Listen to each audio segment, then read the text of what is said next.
students, welcome back. Hope you all are doing well and using the lockdown challenge as an opportunity to prepare better for your upcoming board exams. Today we will continue our topic from non-food crops. Under this, it is being classified into two major groups. One, that is rubber, and second, it is fiber crops. Fiber crops is classified into two major, one that is cotton and second is jute. So first of all, we will do rubber.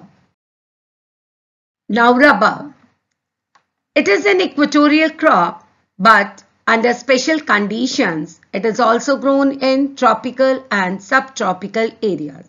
As you all know, India that comes under tropical and subtropical areas because it lies between 8 degree 4 seconds north to 37 degree 6 seconds in the north. It requires moist and humid climate with rainfall of more than 200 centimeters. Temperature that should be 25 degrees Celsius. It's an important industrial raw material. As you all know that rubber directly you are not able to get it from the trees, but you get a milky juice of white color which is called as latex. Stems are being cut little bit and buckets are tied up on that stem and that juice is being collected in those buckets. After that it is sent to the factories for rubber. It is mainly grown in areas of southern part of our country, that is Kerala, Tamil Nadu, Karnataka, Andaman and Nicobar Islands, as well as Garo Hills of Meghalaya. Meghalaya that lies in eastern part of our country and it is a part of our seven sisters. India ranked 4th among the world's natural rubber producers. Now, consumption of natural rubber. This I have represented with the help of pie graph. See, 9.2% is being used for cycle tires and tubes, 4.6% camelback, 6.6% footwears, 4.6% belts and hoses, 4% latex foam, 4.1% dipped goods, 4.7% others, and 62.2% is being used for auto tires and tubes. Now, under non-food crops, second that is fiber crops. Cotton, jute, hemp and natural silk are the four major fiber crops grown in India. The latter is obtained from cocoons. That latter that is basically for natural silk of the silkworms fed on green leaves, especially mulberry. Rearing of silkworm for the production of silk fiber is known as sericulture. Now, cotton. India is believed to be the original home of cotton plant. It is a main raw material for cotton textile industries. India was second largest producer of cotton after China. And our country that grow long stipple cotton. Cotton grows well in drier parts of black cotton soil of Deccan Plateau. It requires high temperature, light rainfall or irrigation, 210 frost-free days and bright sunshine for its growth. It's a kharif crop and it requires 6 to 8 months to mature. And at the time of ripening, it needs bright sunshine, not rainfall. It is totally labor intensive because cotton balls should be collected by labor, not by machines. Areas Maharashtra, Gujarat, Madhya Pradesh, Karnataka, Andhra Pradesh, Telangana, Tamil Nadu, Punjab, Haryana and Uttar Pradesh. See, this is a picture of cotton cultivation, how the balls are being totally ripened in the cotton field. Now, second fibrous crop, that is jute. It is also called as the golden fiber. Totally labor intensive, jute grows well on well-drained fertile soil in the floodplains where soils are renewed every year. This crop needs plenty of water. Basically, jute is grown in all the deltaic regions of eastern part of our country. Temperature it needs higher during the time of growth. West Bengal, Bihar, Assam, Odisha and Meghalaya, these are the main areas of jute producing. It provides you gunny bags, mats, ropes, yarn, carpets and other artifacts. Due to its high cost, it is losing market to synthetic fibers and packing materials, particularly the nylon. Why synthetic fibers? Because it is having long life comparative to jute. See, with the help of this diagram, I will represent you that how jute is being grown and how after cutting you have to use that. So first of all, in this the lady how the crop is being prepared, and in the last one it is being shown that after cut it is just dumped in water. इन्हें क्या करते हैं, काटने के बाद एक जगह जमा कर दिया जाता है और पानी डाल दिया जाता है, जिससे थोड़ा सा मॉइस्चर होने के बाद it is totally labor intensive.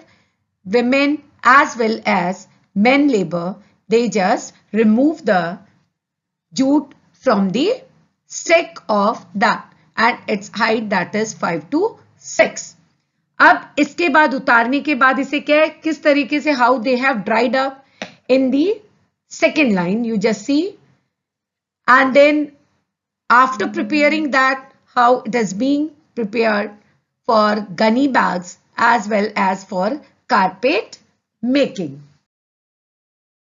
Our next topic, that is technological and institutional reforms. As you all know that more than 60% of our population is engaged in agriculture. So day by day it is being reduced on the basis of law of inheritance. Law of inheritance means अगर family आपकी expand होती जाती है तो property भी आपकी farmlands भी छोटा पीस होता जाता है. So because of all that only, technological reforms have been taken in which collectivization, consolidation of holdings, cooperation, abolition of zamindari. Collectivization means when they are small piece, छोटे छोटे farmlands हैं, सारे लोग आपस में मिलके एक जगह ही खेती स्टार्ट करें. Consolidation of holdings, the same manner. Corporation में इसमें भी सभी लोग मिलके. एबॉलिशन ऑफ जमींदारी क्या होता है, जिसमें जमींदारी सिस्टम को खत्म किया जाए and personally people they can get their farmlands. Land reform was the main focus of our first 5-year plan. Under this that there was laws of implementation. The Green Revolution, अब Green Revolution means in which you are able to increase the production in per hectare of land, in which you can use HYV seeds, that is high yielding variety of seeds. Apart from that, irrigation facilities, then power supply, various technology informations were some of the trading. Second, that is White Revolution. White Revolution, it relates to dairy farming. कि जितना हमारा agriculture expand हो रहा है, on the basis of that, cattle rearing will also take place. अब जितना ज्यादा, अब मैंने बिगिनिंग में आपको एग्रीकल्चर बताया था that it is for crops as well as for cattle rearing. So under this, how we can improve that, it is being shown. So in the 1980s and 1990s, a comprehensive land development program was initiated, which included both institutional and technical reforms. Provision for crop insurance against drought, flood, cyclone, fire and disease. इसमें क्या था कि अगर किसी के साथ कोई नुकसान होता है तो government will be providing insurance कराने से क्या है कि उनको दे can get money from the banks. Establishment of Grameen banks. If in village area there will be bank, cooperative societies, then it become easier for farmers to get loans as well as other financial issues. Kisan Credit Card, Personal Accident Insurance schemes are some other schemes which are being introduced by the government of India for the benefit of farmers. कि अगर इस तरह के directions हम लेंगे loan facilities farmers के लिए, क्यों?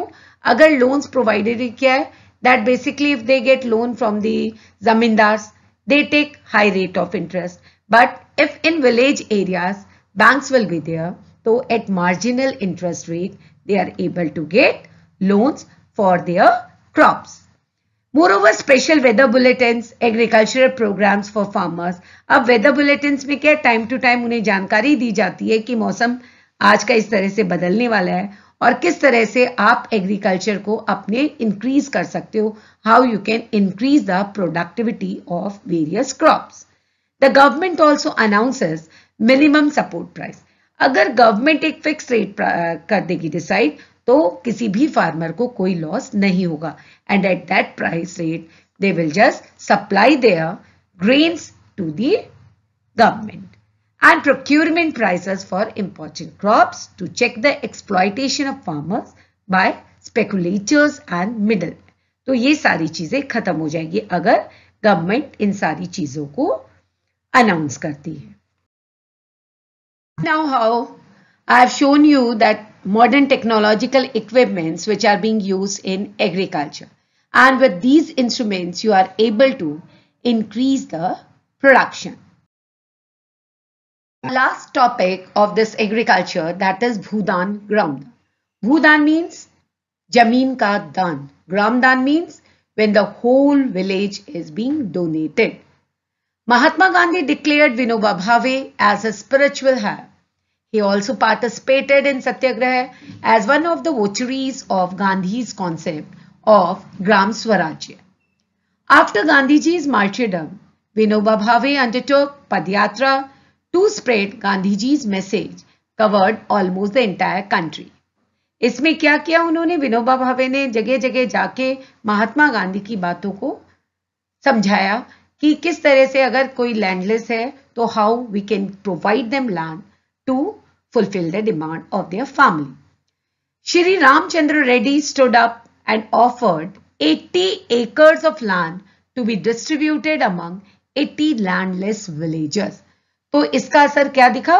गांव के ही एक आदमी ने, जिसका नाम रामचंद्र रेड्डी था, उसने अपनी 80 एकड़ जमीन को 80 फार्मर्स के बीच में, विलेजर्स को दान में दे दिया. This act was called as भूदान, जमीन का दान. Some zamindars, owners of many villages, offered to distribute some villages. कुछ ने क्या किया?